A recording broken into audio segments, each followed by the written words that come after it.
Hi, it's me again with Corel Roll Tips and Tricks, and somebody sent me this file, and she wants to make this not as tall. She said reduce it like in half. This is some sort of stand, and I have no clue because it's not connected. The bottom part of the font is not connected to the stand. So I don't know, but here's a couple of things. One, it is all one piece, and if you wanted to make it, she said not come down as far, but not necessarily in width. So you could just bring it up. It doesn't change the top lines. I don't think it looks near as good, but it does do that process. So I'm gonna act like that wasn't that easy. And I'm gonna connect these lines just for a second to figure something out. Let me take my Smart Fill tool. And also you're drawing in half points, so let's change that real quick. Without anything selected, double click, and you're also CMYK. I'm thinking when I get files, I get people's settings, I think. And if you're a laser engraver, you want to do your cut lines in red and not have CMYK, because CMYK black is not as black as RGB black. So I'm going to draw these in red hairlines. And I'm just going from node to node. And the reason I'm doing this, I'll show you in a second. I do not understand, and I'm fixing to go out to the shop.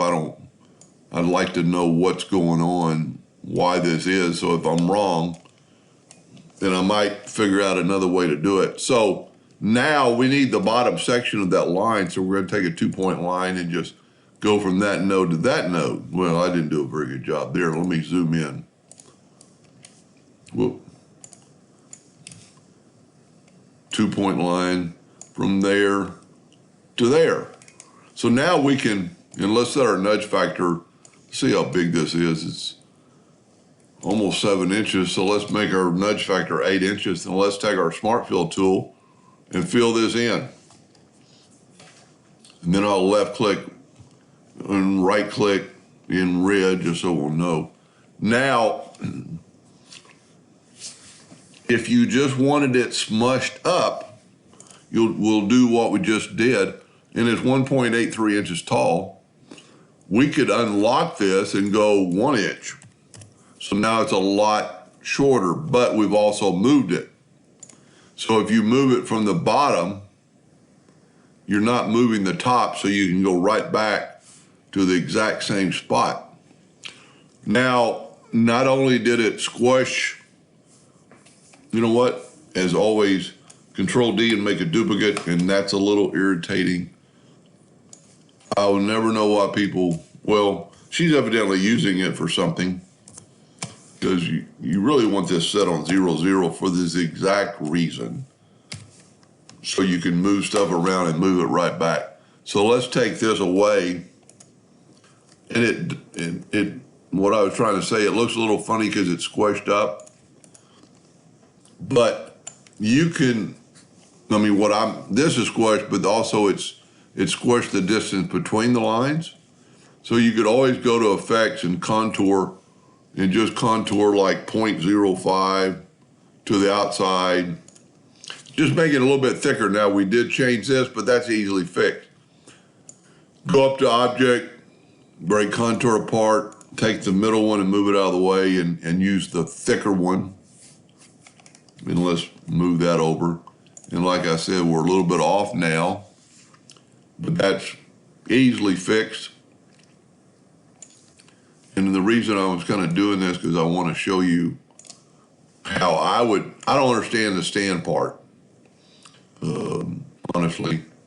So I'm going to get rid of all these extra lines. And I'm going to take this node right here and just move it down there and just move this here. Got a little bit of a curve to it, so it looks like it matches. So we're not really changing the top part. We'll just take this node and put it there. I'd actually delete those nodes. So now you have a thicker, shorter than the original. And we'll show again. Now, I still don't understand the sign part. What this does, it's got holes in it. It's got slots in it. I'm pretty sure it's transparent. We'll go to yellow object in order and back a page, and it is transparent. It's just lines. So if you were going to engrave this or cut this out on one piece of wood, it's all going to cut. So that might be the process of the lines not filled in, so it wouldn't cut all the way through. But there's actually a better way to do that and make it. Let me get rid of some of this stuff now. We don't need that anymore. We'll move our real deal across.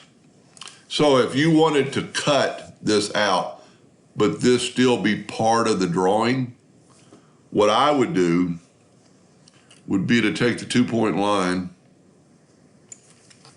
and let's zoom in here, and go from that node all the way over to that node, okay? Now we're going to use the Smart Fill tool to fill in this top, and we're going to move it over and this part, okay? Now we can make all this hairlines, okay? Now we're going to take the bottom parts, and I'm hoping I'm going the right direction here. I'm gonna go down 1, 2, just so we can have them separated. So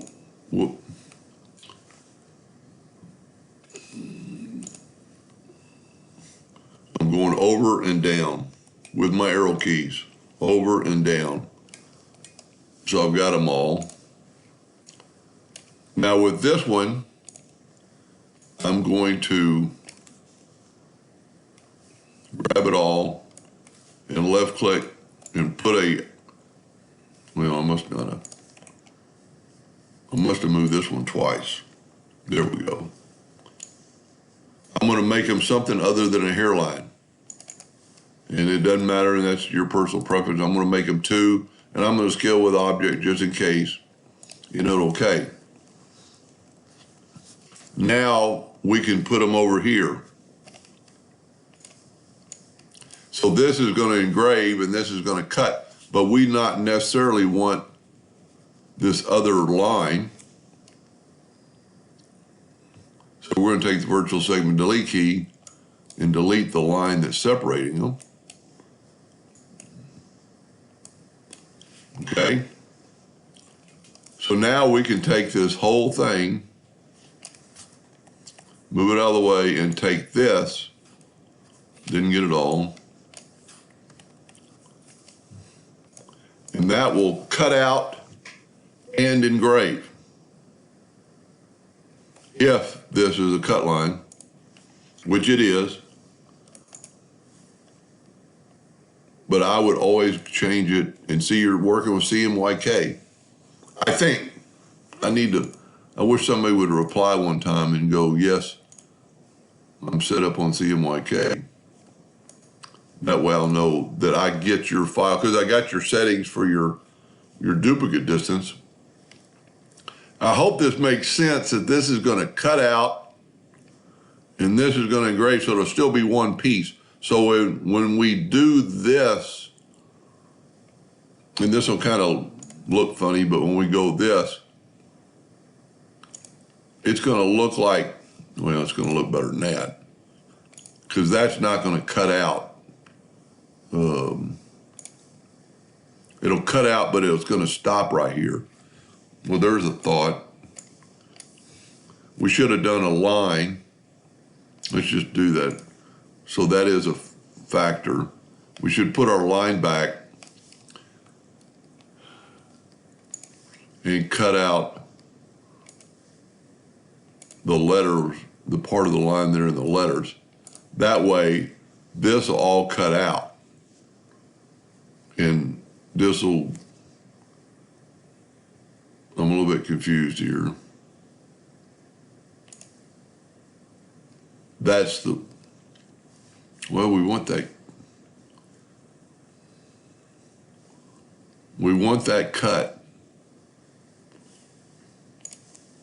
So that's the difference. So what we could do is go up to Object, Break Curve Apart, and change this line into a hairline red, because we do want it to cut.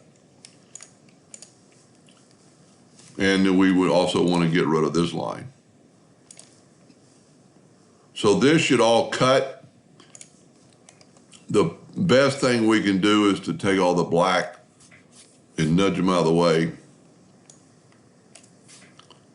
But we got some of the reds. Put that red back and nudge this out of the way more. Yes, that's what we want. So now this is going to be the piece of wood, and I'm going to change the color to this light turquoise. That's what it's going to look like cut out. It's not going to cut down here. I'm sorry this video is so long, but it's going to engrave this part, and we'll put it in front of the page so you can see. So this part's going to be engraved, but it's not going to be cut. And it's going to at least make the letters continued into your stand. I truly hope I'm on the right track. But anyway, I know we did this part right by squeezing it up. Hope that helped a little bit. Thank you for watching.